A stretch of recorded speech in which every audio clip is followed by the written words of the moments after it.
What is up, Rumple Beans? It's Gage here. Welcome to Autism Talk. And today we got special guest Beth Tastic, who supports families with children of autism and works as a health board, bringing awareness to like the people with autism and disabilities, and just kind of bring awareness to like what they go through and a lot of things they go through like in schools and things like that. And she'll explain it better than I did, but I'm really excited to have her and it's a privilege to have you on.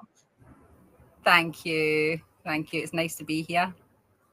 Just to expand on the sort of what the introduction was, just that I am a SEND parent myself, which is special educational needs and disabilities. My eldest is 23 and was born with quite complex disabilities and health needs. I also have a teenage daughter who is autistic and has complexities around anxiety disorder and long COVID complications. And then I have a six-year-old little boy who's on different pathways now, but is just, a crazy little bear sort of thing. And I found early on that, when I had my eldest, I was thrust into the world of disabilities with no clue of who to turn to for support. And it quickly became apparent that it's a community that kind of builds itself up and builds onto itself as it grows. And so when I had got the support that I needed for my eldest to help see me through, it was important to me to be able to give that back where I was able to. So I've spent the last 20 years supporting families, speaking to health boards and trusts and mental health boards, and just we have a very complex, unique setup as a family. I have disabilities. I'm neurodiverse myself. I have health conditions. And as a parent carer also, there's a lot of things that feed into the experiences that we have as a whole that can actually, the little things that these places could actually just adapt how they practice things, and the policies and procedures that they put in place can make the bigger difference to families with additional needs. So that's basically, in a nutshell, sort of me. I'm glad to hear it. Especially in the school systems and families, they go through a lot and they don't always get the help that they need, and in school systems, they don't provide the help that me and the parents need. And I'm glad you bring awareness to that. And because I feel like, especially, I think it's getting worse now than even when I was a kid. It's really needed now. Yeah, I mean, I think in terms of the school system, it's very difficult. I think especially with what I have seen the differences in having two children, one that has physical and complex and health conditions, that has very unique and rare conditions that are not often seen together. They have a lot of support thrown at them and everybody wants to support that young person. When it comes to hidden disabilities, your autism, ADHDs, mental health conditions, anything that's not on the surface, but they don't look autistic, is one of my favorite things, because I'm not really sure what an autism looks like. It just, it doesn't have a look. It's just, no, stop it. And the amount of things that people just say. And I think for today's society, we think that we're very educated on what or how we should be and how we should communicate and what we know. But I don't think as a society we're very good at putting that into practice when it comes to day-to-day things, especially in education, because I think a lot of time it comes down to schools that want to be inclusive, and you have the schools that want to say they're inclusive, and they have very much got of them and us sort of ethos. But then you have the schools that are very much, we want to work with the parents. We want to put support in place for the parents and the families as well, as because they understand that the underpinning needs to be there for the families and the other children in the family to be able to support the young person that attends their school. And that's a massive difference that I see especially between sort of mainstream education, which my teenager had in secondary, which was just pretty much appalling. And you talk about the behaviours in sort of secondary schools, and my worst ever sort of day, I think, with her was the day she called me from the toilet. She'd locked herself in. She was being bullied for quite some time at this point, and the school were trying. I'm not going to say they weren't trying to support that, but they weren't doing the right steps or taking the right steps. And so I had to eventually bring the police in, because my daughter phoned me upset from the toilet. She'd locked herself in, and there was a group of children on the other end kicking the door in. And if you imagine a school with 1,400 students, and I'm phoning the main office to say she's in a toilet, there is several toilets, where are they starting to look? That was probably the worst experience for me as a parent of my child in mainstream education. And I genuinely don't think that would have happened to my eldest child, who has more severe disabilities, or rather her disabilities are more, you're able to see them and you're able to sort of understand them and how she communicates with you.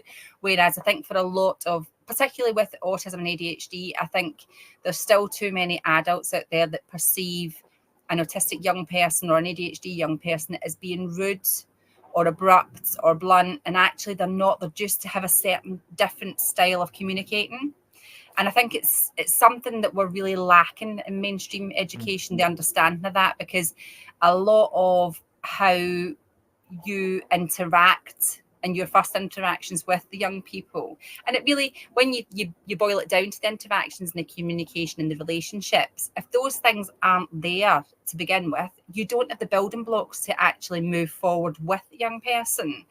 And if they don't feel respected, you're really going to find it hard to get that respect. I was always brought up where, you should respect other people and behave towards them the way that you want to be treated. And I don't think we have so much of that now. I think it's very much with too many adults still, that it's, I'm big, you're little, you'll do as I'm told, I'm the adult, therefore I should automatically have respect. And I don't think that doesn't fit for me, because I just think I've brought my children up to be, you should be sharing. If something makes you feel uncomfortable, you should verbalize that or communicate that, and however you're able to, because nobody should ever feel uncomfortable in a situation, any situation across any sort of platform, and not able to actually communicate that and how they communicate, because then you build a sort of understanding for them that that's acceptable. We shouldn't be accepting that. We live in times now where we know better. And if somebody, just because Johnny that's over there is accepting of how you've just spoke to him and he's just got on with his work, doesn't mean Bobby that's sitting next to him that's hearing impaired has been able to get on with his work, or Abby that's sat next to them is able to get on with their work because actually you've communicated in a style that they don't understand. So I think it's breaking down the barriers of making it accessible for everybody. And I think a lot of the times what I see in some, not all mainstream educations, I mean, there's been a lot of mainstream schools that I've sort of worked within with other families that have been really, really went above and beyond what I have expected of them. Particularly more so in primary schools, I have to say, than in secondary schools. I see it. There's that sort of real desire to get it right. I think in secondary school we come across a very different sort of scenario, because we have a different set of expectations as the adults working with them. And I think they have a different set of expectations of what they think it is expected of them as the adults. And I think that's part of the problem. It's how the adult thinks they're being perceived. And you have the staff that come in and sort of are happy to come along and be the friends of the kids in their class. And I like that sort of thing, because I think it builds trust. And I think it builds stronger relationships than the adult that comes in as, I'm big, you're small, you'll do what I want. Because that just doesn't, even just in everyday, kids versus teenagers, no teenager's ever going to walk into a classroom and accept that kind of, it's a barrier, isn't it? It's just an automatic barrier for all children. I think a lot of the adjustments that I would look for in a mainstream environment are things that would actually support and promote the education and the well-being and the sort of emotional happiness of all children, not just the children that have additional needs or mental health needs or anything like that. It would actually support all children across the board. You hit right on the head. And that's the society thing. Like, you look at school system, it hasn't changed. You look at even back to 100 years, it hasn't changed. It was meant for factory workers, and it's like basically the teacher's the boss and you follow their commands. It's like, obviously kids are not going to be very receptive of that, because who wants to be told like you're smaller than me, No one's going to be like, okay, I'm not going to do what you say then. That's why I like his act out as well. And there isn't a lot of, I think, support of people like, even if you don't look at or have like severe signs of autism. Like, and I was talking to a friend who's autistic as well, and she talked about like there isn't a lot of support for people that are on their higher spectrum, and there needs to be more support on that because we do struggle, in different ways. And unfortunately, a lot of school systems don't provide that. Not all of them, but most don't. I think it is around sort of breaking down the barriers of understanding that actually to have struggles with social communication and interaction is just as debilitating as having a physical issue, because, society expects a neurotypical reaction, a neurotypical response, a neurotypical interaction. And when that doesn't happen, they sort of gasp in horror. And it's like, you're then the one that's done the wrong reaction. But I don't think that's always the case. I think it is the expectations versus reality. And I don't think we sort of accommodate those hidden disabilities as well as what we should be, even now when we do absolutely know better. I think it's getting better. I think it's slowly improving in small steps. But I think until we sort of understand all the little things, I had a conversation the other week for one example, around sensory processing needs.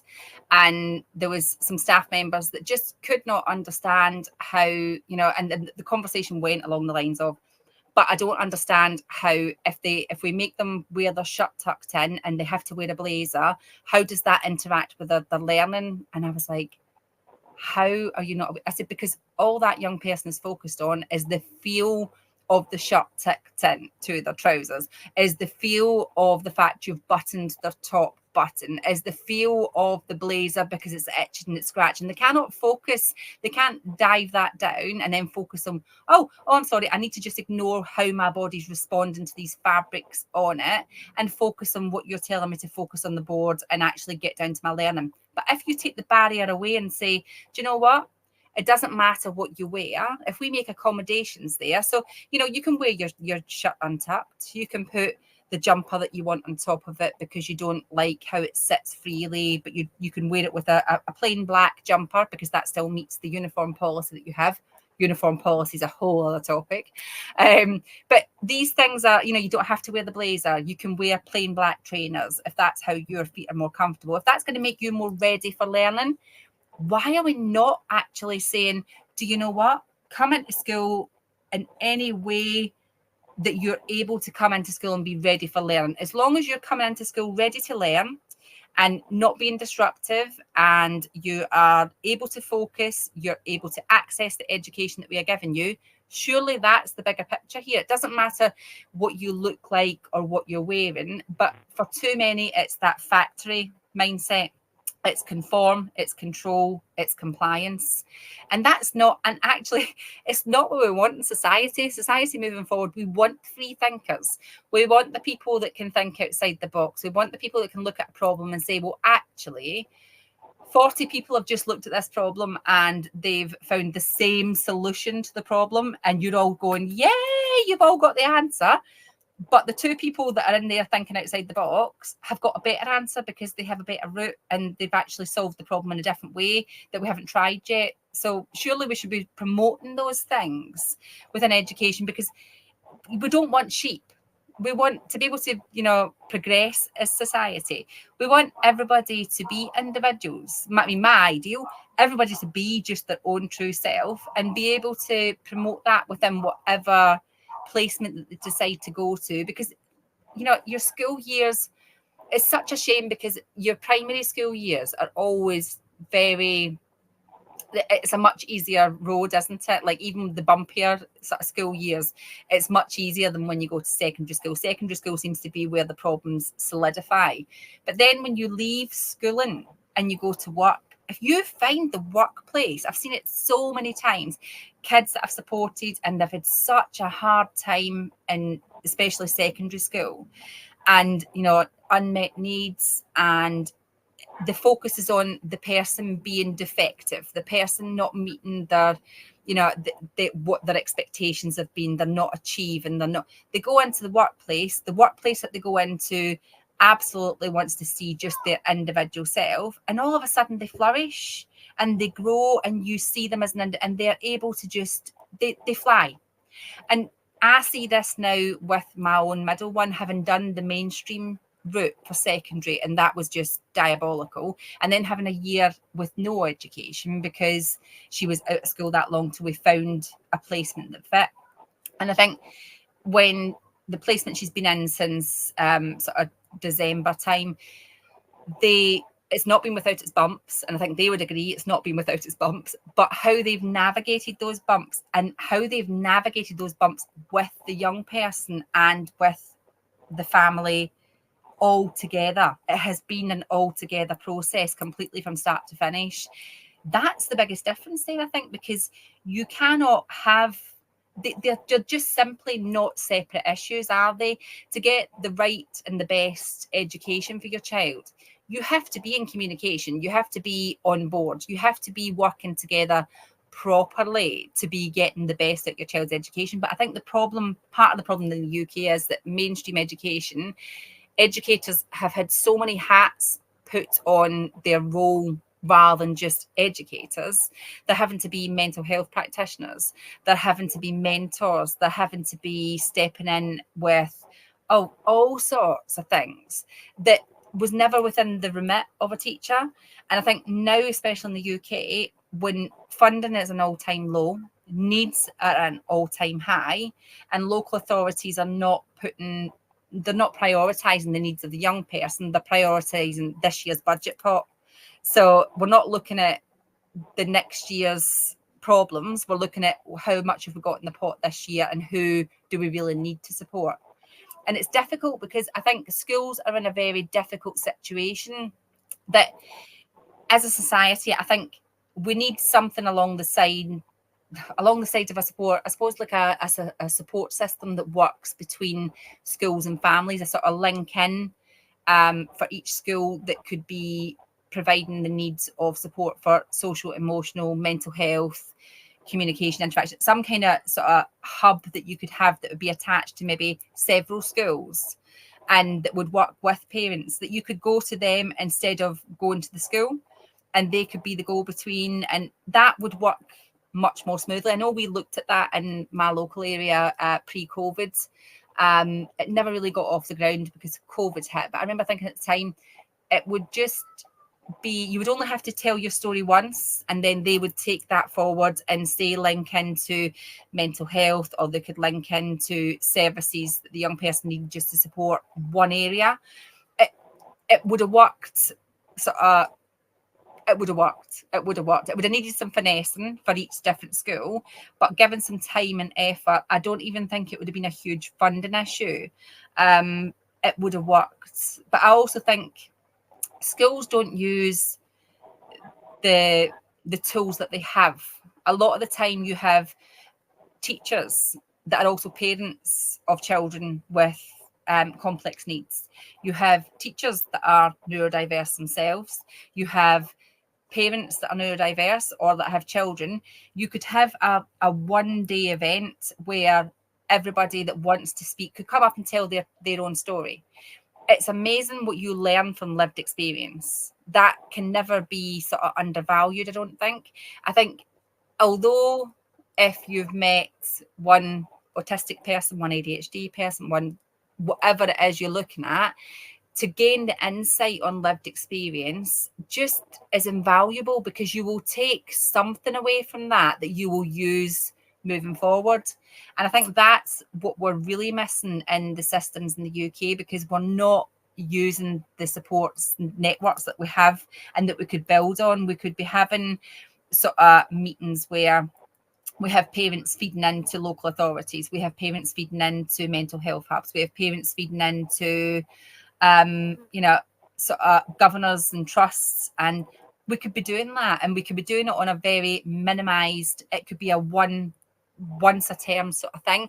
But I think the value of that would be absolutely massive in terms of people just having a better insight and understanding about what the challenges are day to day for young people that struggle in education, even those without a diagnosis, because it's not always about having a diagnosis. It can be just the needs are there for different individuals, and it can be sensory, it can be emotional, it can be communication, it can be so many different things.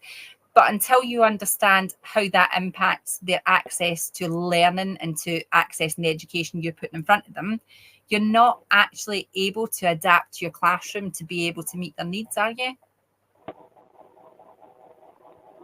Yeah, you summed it up very well.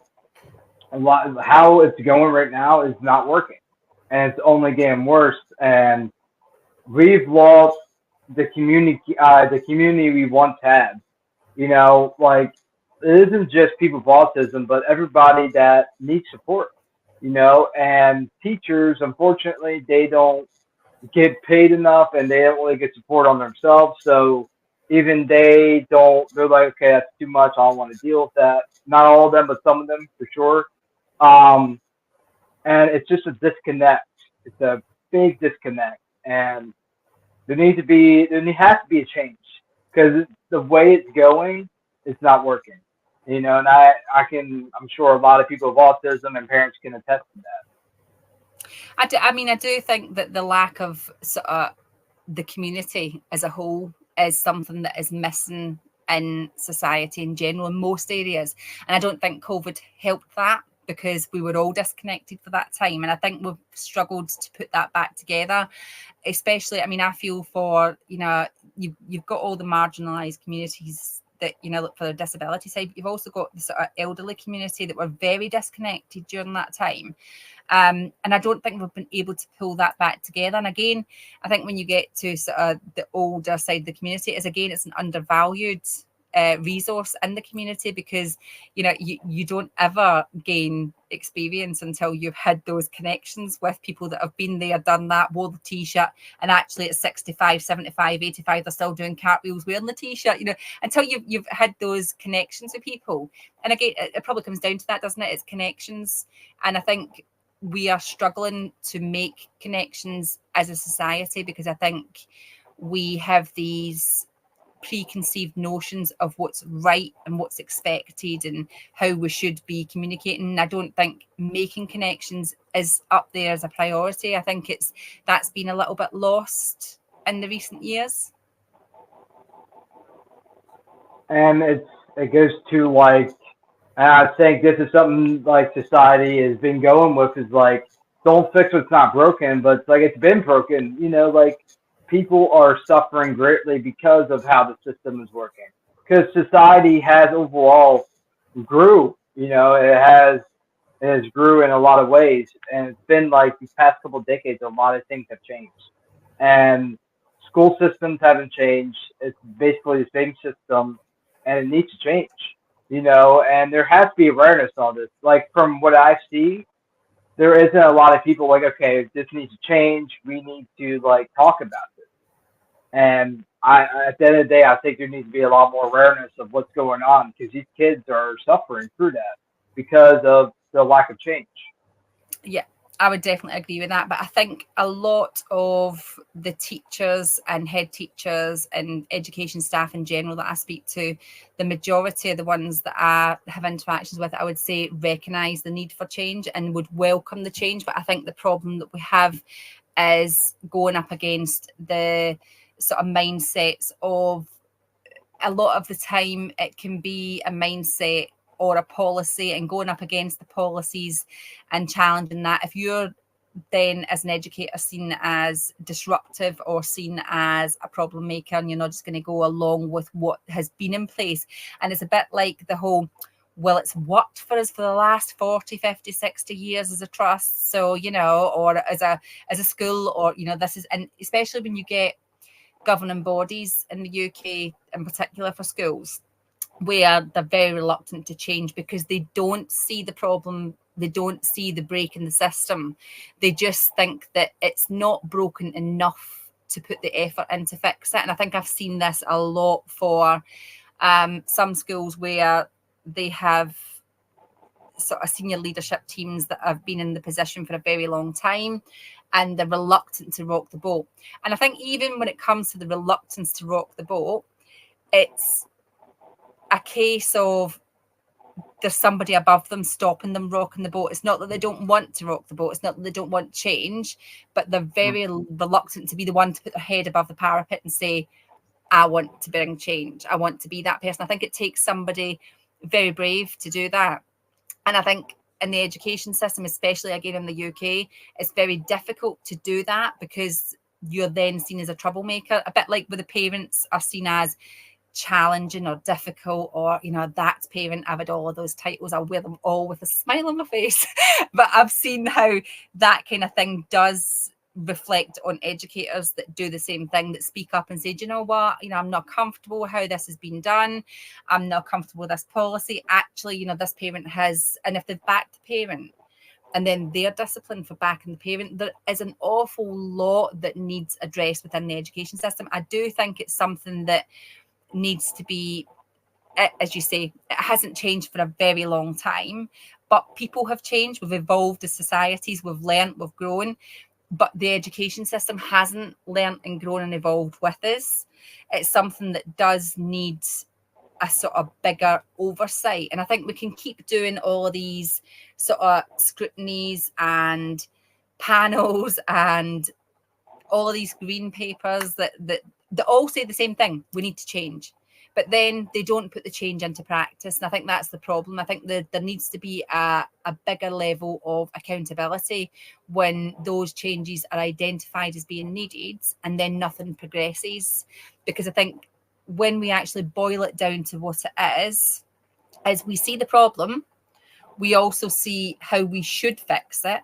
But if the will and the want is not there to fix it, because, well, it's in a minority group, then that's a problem. But I think what's changing now for me is that whereas additional needs, disabilities, neurodiversity was a minority problem maybe 10, 15 years ago, it's not a minority problem now. It is something where we're realising that more and more and more of society are being diagnosed. That's not because we're over-diagnosing, it's because we're recognising people as their individual true selves.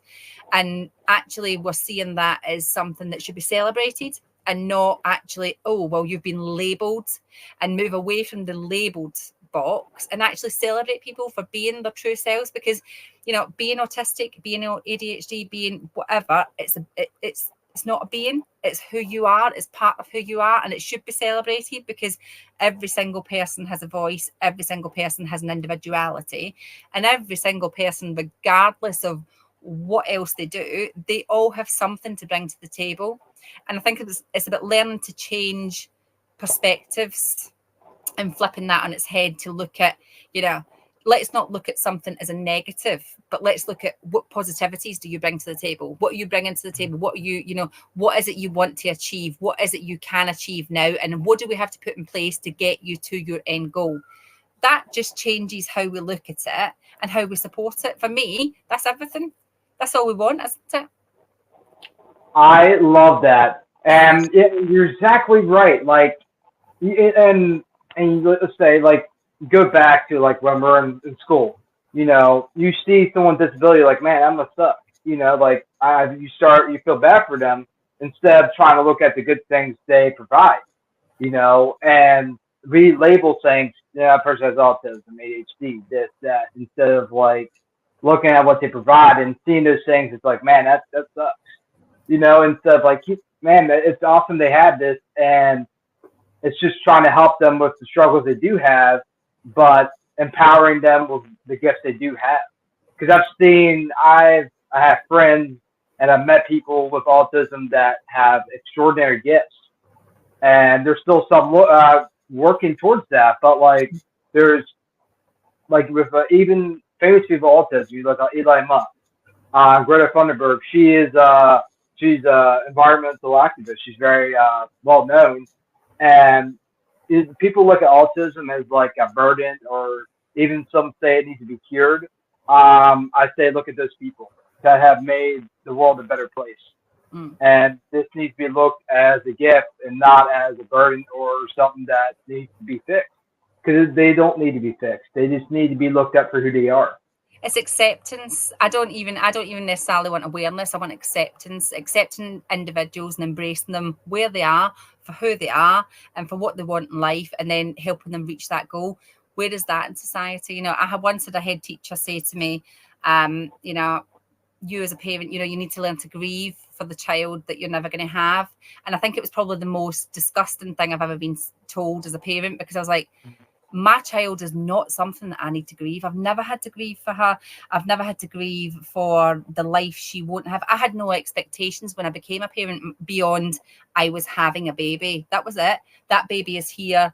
They're alive. They're breathing. They are bringing whatever. And actually, she's bloody awesome sauce. And she brings a whole set of individuality to everything she does. This is a child that was told she shouldn't have survived to birth. She won't survive the day, the week, the month, the hour, whatever. And here she is at 23, rocking life to the beats of her very own drum. And she will take no nonsense from anybody. And if she has an end goal, she is getting her end goal.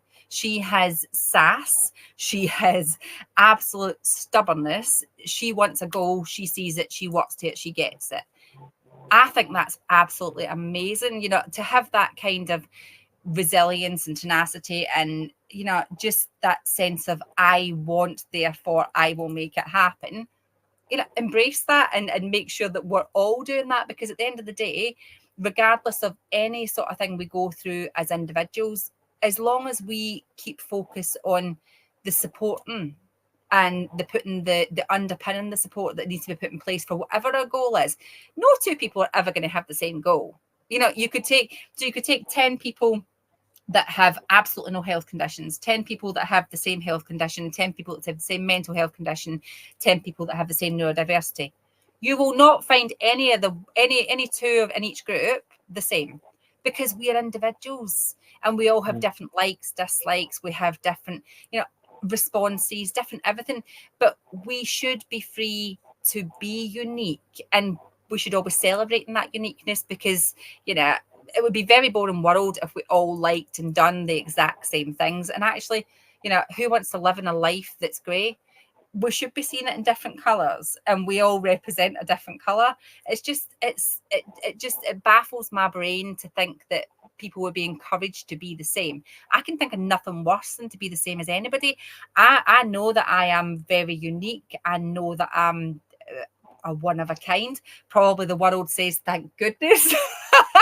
But you know, I embrace that every single day, because at the end of the day, I'm just very much true to myself, and I've brought my children up to be the same. And I think the one thing that I hope that I have given the families that I have supported is the ability to see that they should have that freedom as well for them and their young people. I feel the exact same way. Acceptance, it shouldn't have to be like wanted. It should already be here. But, you know, I believe that is a reality that can happen. And it takes all of us working together to bring that awareness, you know, and like you were speaking earlier about, like, people, they don't agree with policy, but they won't stand against it, because then they'll be seen as troublemaker, and ultimately their job could be taken, or that could like really turn a life upside down, unfortunately. And as someone that was part of, like, in that system, I'm at the point of like, they won't change unless someone stands up against them, you know, and not everyone can, but it's bringing awareness to that.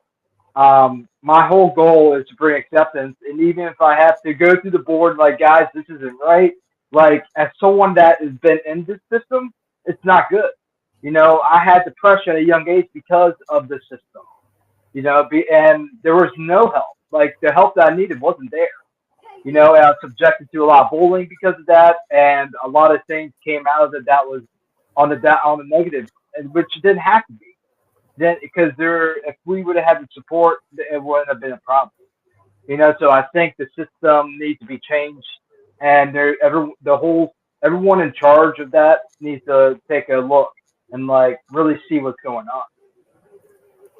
I think that's very true across the board, actually, even wherever you are in the world. It's about the accountability of those that are at the top of the tree that don't necessarily see the impact on the sort of children or the young people themselves, but also the ripple effect on the family as a whole, because how that impacted you and how that sort of changed your reality at the time would have also impacted your siblings, your parents, your aunts, your uncles, your grandparents, because it ripples out into the family, because they try to adjust to how you've been treated and how you're then reacting and responding and coping with how you've been treated.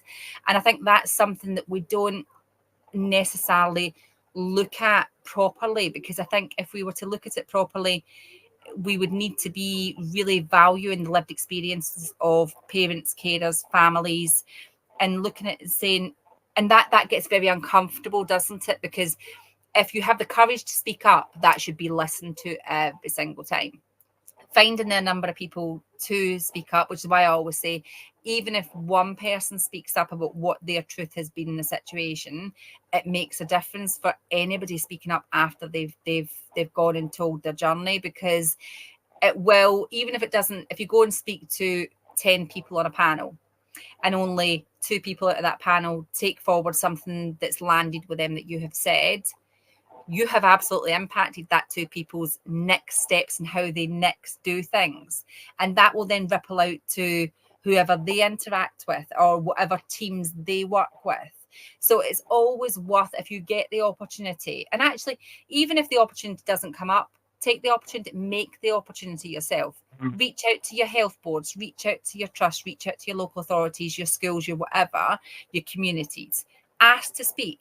You know, would there be interest in me giving a talk about X, Y, or Z? Because often what I have found personally over the last maybe 10, 15 years is these opportunities don't make themselves, and they don't. I've had several occasions where I know you're really busy and I don't like to ask, I don't like to put on you. And I'm like, no, because actually I would rather take the hour and speak to you.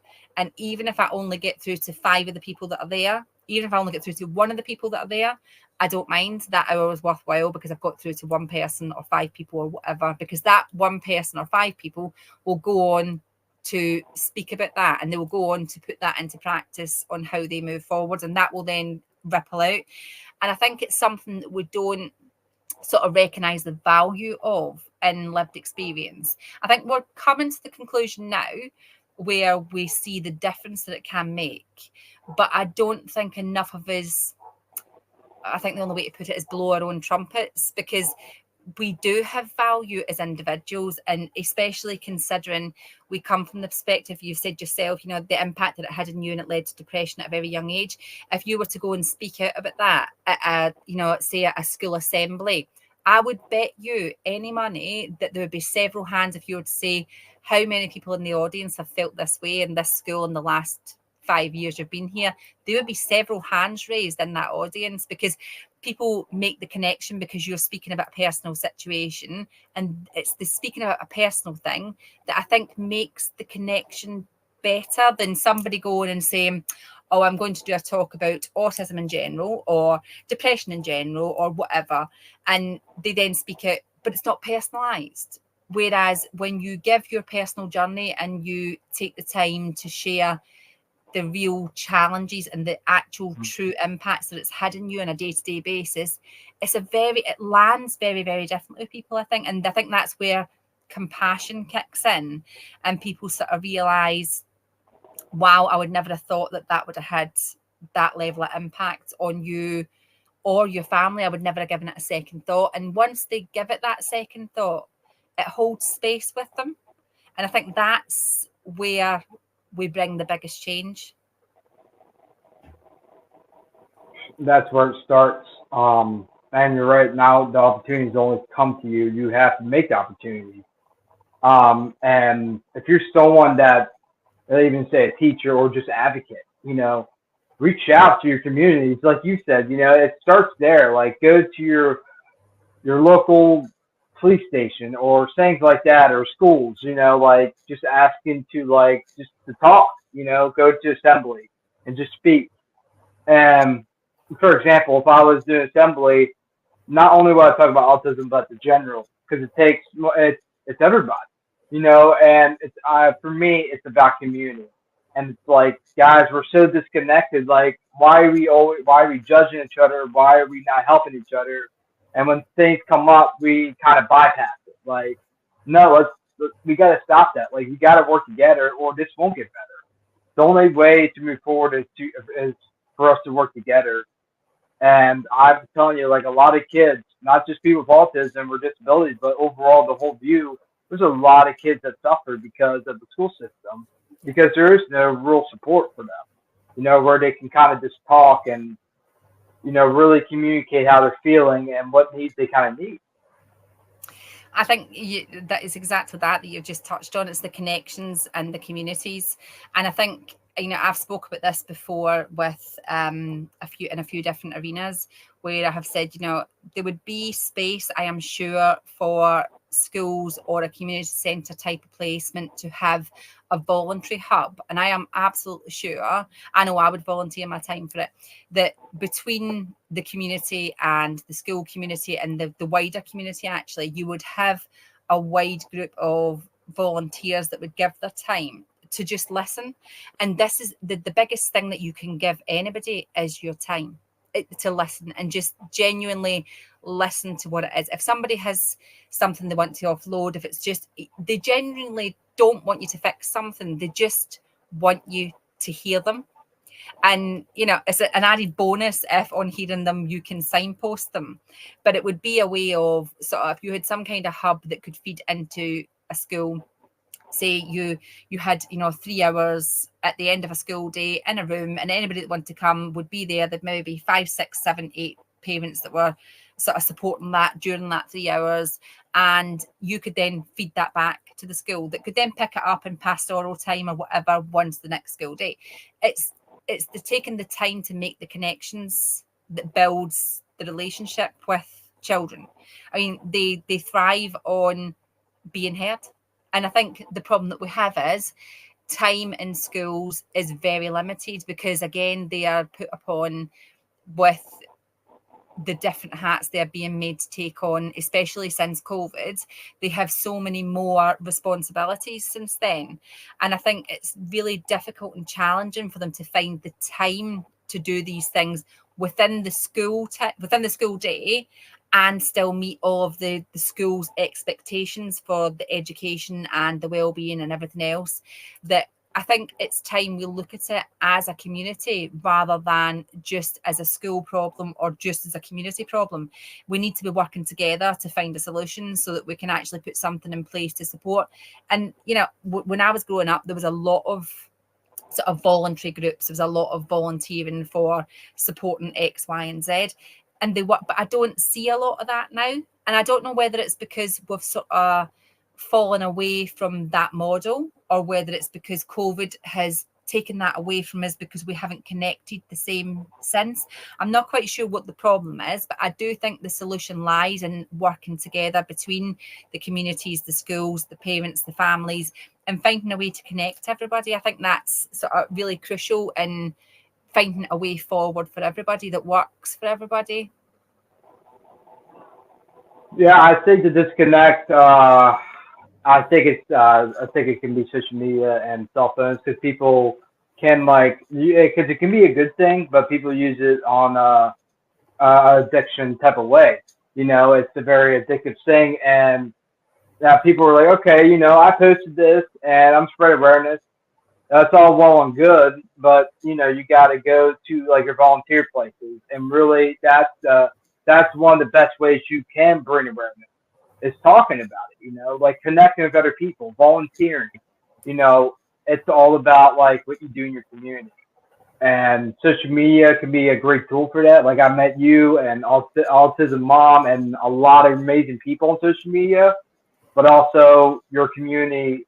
And you need to bring awareness to your community, and volunteering and talking in schools. That's one of the best ways to do it. Yeah, I mean, definitely. And it's why one of the reasons why Marie and myself, and when we'd set up the Twitter spaces, and Marie had set them up initially, and I wasn't able to at the time be involved, sort of thing. And then I became involved a couple of months into them, and we've been there every single week ever since. I don't think we've missed any weeks in the last sort of 18 months, but it's such a crucial part of. It's not that we're waving a magic wand for anybody. It's not that we're turning up and fixing world peace. It's not that we're turning up and fixing problems. It's just that we're turning up with an ear to listen. And generally there's somebody that's been there, that's done that, that's walked the same walk as us, and just gets the frustrations, the upset, the sort of real genuine discombobulation that being within the SEND system in the UK really brings to each family. And it's funny because when you make, again, it brings it back to connections. When people turn up every single week, that means it's everything, because you think, you don't come to sort of even share your own story every week, but you come to listen and support other people. And that's always that always touches me, because I just think, it shows compassion for other people that are going through a similar thing to you. You understand that by turning up and listening to people, and giving them that time. And it's not often, sometimes it can be a Tuesday night, sometimes it can be a Friday morning. It's not always an ideal time for when you have kids or when you have caring responsibilities. But these people are dialing in and they check in, and they'll maybe only come in for an hour, they'll maybe come in for half an hour, they'll maybe come in for the whole session, but they're turning up. They're turning up consistently every single week. And I think it's that, having the knowledge that somebody will be there to have your back and will turn up for you and will help you in whatever way that is just invaluable, really. I think especially when you're in a situation where, and I think a lot of families at the minute are in the situation because there isn't the support there that there should be, and we've all kind of acknowledged that. But having just somebody that has experience in the same situation or a similar situation to what you're going in, it just gives you that kind of validation, I think, that the system doesn't give you. I think it's invaluable that you have somebody that says, do you know what, I cannot fix your problems, but I can sit here and listen and help in any way that I can give you that. And if that is only sitting here and listening and virtually holding your hand, then I'm here for that sort of thing. I don't think you can put a value on being heard. I think that's one of the things in life that is very misunderstood, because I mean, and it goes to any walk of life, I think, because if you feel you're alone, it only adds a huge amount to whatever problem it is you're facing. If even you've got one person that you can offload to, that understands it and gets it and appreciates the sort of difficulties and the challenges that you're facing, I think that just does lighten what it is you're going through day to day. And you said it perfectly. Like, even if you're not able to like fully to participate the whole time, even just showing up, that means the world to the people involved. And we've kind of lost, like, man, like there's always and to me, I live by this. We all have the same 24 hours in a day. There's a lot of things people are going through with being a parent, work, everything like that. But even showing up for 5 minutes, it means the world to that community, and there's people that are involved, and it's important to be involved, because that is the way to bring awareness and connection, bring that connection back, because we've lost it, especially after the pandemic. Definitely. I think the importance is the rebuilding those connections and then building on that to bring a community together. And I think that's one thing that, especially within this disability communities, that we do particularly well, because even though we all live in very different areas across the world, if one of us raises our hands and says, do you know what, I'm having a really difficult time, or I'm going through this and I'm really finding it a struggle, you're going to have a flock of people there that, even if they don't know you, but they know of you or they've interacted with you before, they are there for you 100%. albeit on a screen. But I think we cannot minimize the sort of effect that has for people, because if all you have is that interaction on a screen, and a lot of people out there do only have that interaction, the value that they get from that, and the sort of the connection that they do feel with that, you can't sort of undervalue it at all, because it's what they're living for. It's what's keeping them alive. Because at the end of the day, there's a lot of people out there, and I've seen it a lot, especially in the last sort of 6 months to a year, where there's a lot of people that have reached out, especially on social media, and they have been at rock bottom. They felt they couldn't go on. And actually, you've watched sort of threads and tweets and stuff that have turned on a sixpence almost, just with the support that's come to them via social media. And it's given them, it's given them a link in to something else. It's given them the power. It's given them a voice. It's given them the knowledge that people are there for them.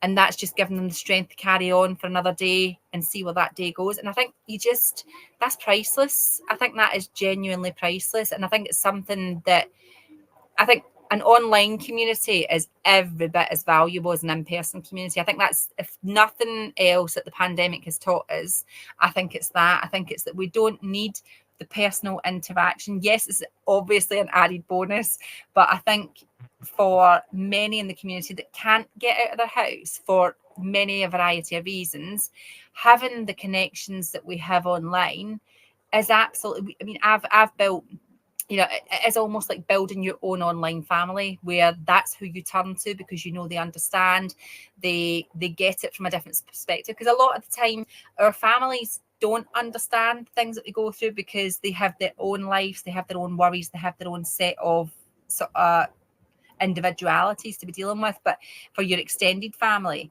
whereas the people that you're communicating with online, you build your online community with, tend to be on the same umbrellas as what you are. So you have a different sort of level of understanding, I think. And I think that brings with it its own sort of reinforcement of, this is where I should be, and this is where I'm supported, and this is how I move forwards. And I think it just gives you that extra level of support when you sort of feel, am I doing the right thing, or is this the right step to take, or should I take a step back? And then you have somebody there that says, actually, no, I've been there, I've done that, you're doing the right thing, keep going. And that gives you the strength and the courage to just go, okay, let's go. And it just renews and refreshes your energy for the next battle, sort of thing. Whereas maybe sometimes your family would look at it as, you've had X, Y, and Z battles for the last 6 months, maybe take a break, don't face this one. Whereas the person that's been through the journey knows, if you drop the ball now, you might as well have dropped the ball for the last 6 months. You need to keep this going. You have got it in you. I'll be here to support you. Let's go. And that's a different sort of perspective on it, I think, for me. And you said perfectly, like, social media, I think it's a great thing. Like, I've connected with a lot of amazing people, and it's a lot of great resources, especially people that are struggling and are looking for like a community base if they don't have it where they are currently. Social media is like one of the best things that they can have. Unfortunately it gets really mixed up because a lot of people kind of get lost in like TikTok and things like that, and things that kind of keep them away from really what's important, and they kind of get an addiction for it. And I think with cell phones, because social media I've seen the benefits and the power it has, and I think that people learned how to kind of balance it out of like, I can use it as a tool instead of like something that I'm just like looking to distract myself, and I think once we get that balance, we'll be able to use those resources in such a better way, to help us expand and grow as people. Yeah, no, I think that is such a vital actually part of it, because when I look at again, when I reflect on my daughter's sort of experience with mainstream versus autism specialist independent school, and in mainstream they could keep their phones with them, And so I would be being contacted 853 times a day by text, constant. Just I might as well have been in the school right beside her, because she was contacting constantly, because she just could not cope. And there was so many incidents happening. She would constantly be on the phone to me. Whereas in the independent school, they hand their phones in. Now, if she needed me, she could absolutely contact me and they would make that happen. She could go and use the office phone. But obviously, she's not going to want to use the office phone 835 times, because obviously the school should be there to resolve the issues that come up. And that's the ideal, isn't it? That it's resolved on, because I'm not there. Pardon me. Sorry, really dry throat now. That's because I got the fan going. It's so hot.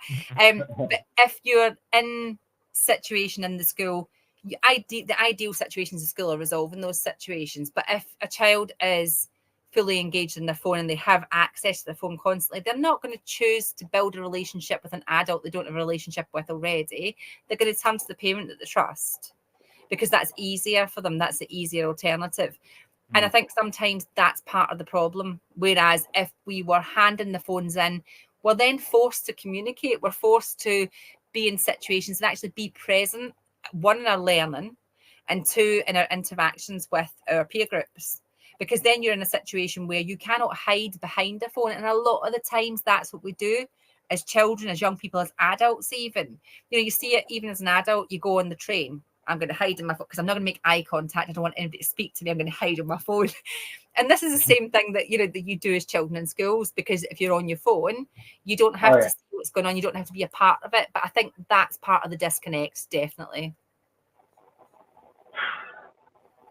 And yeah, I'm glad that, you know, she has that option to, like, because sometimes people do need help, and that's one of her resources, to like ask for help. And I think that is a great thing for them to have, you know, especially like kids that need like support and they don't really get in school. So I love that. And to kind of finish things off, what is the message you have for everyone watching today? Oh gosh, just to pick one, not to put me on the spot or anything. I think my biggest thing would be, if in doubt, ask. I would much rather, going across all of my children's needs, all of my own needs, everything. I would much rather, don't just stare, don't just look, don't ask the question. If you have a question, ask it, because I would much rather educate your ignorance and do that pleasantly with a smile on my face and actually with a bit of joy in my heart, because if you've asked the question, you genuinely want to know, as opposed to if you're just staring, then you're just being nosy and you're a part of the problem. So I would always say, I think, ask. I would be open to anybody asking me any question whatsoever, and I would always answer honestly. But if you ask the question, be prepared for the honesty that's going to come, especially if you're asking a neurodivergent person, because the one thing that we do have is a big honesty button. So yeah, I think the way we move forward is asking open, honest questions and expecting open, honest answers. That's a great message to have, especially for the young people that are going through schools and kind of running into situations where they might feel uncomfortable asking for help, but it really is important. And I just want to thank you for coming on, because thank you for having me. Honestly, it's been really lovely, and I felt more really laid back, and even though it's 11 billion degrees and I've got a fan blowing on me that you can't even see, it's been really lovely to talk to you. This is something that I've been wanting to talk about for a long time, you know, and it's something that since I went through, it's been a passion of mine to like bring awareness on it. So I'm really grateful to have met you and to like have this conversation, bring it to this podcast, because this is what it's about, you know, like working together and like making a difference so everyone can have a better time, you know, because each generation should have an easier time than the last, and this is the way to autism acceptance, is working together. Absolutely. Much love to you, and thank you. Thank you. Speak soon. Take care. Bye. Bye.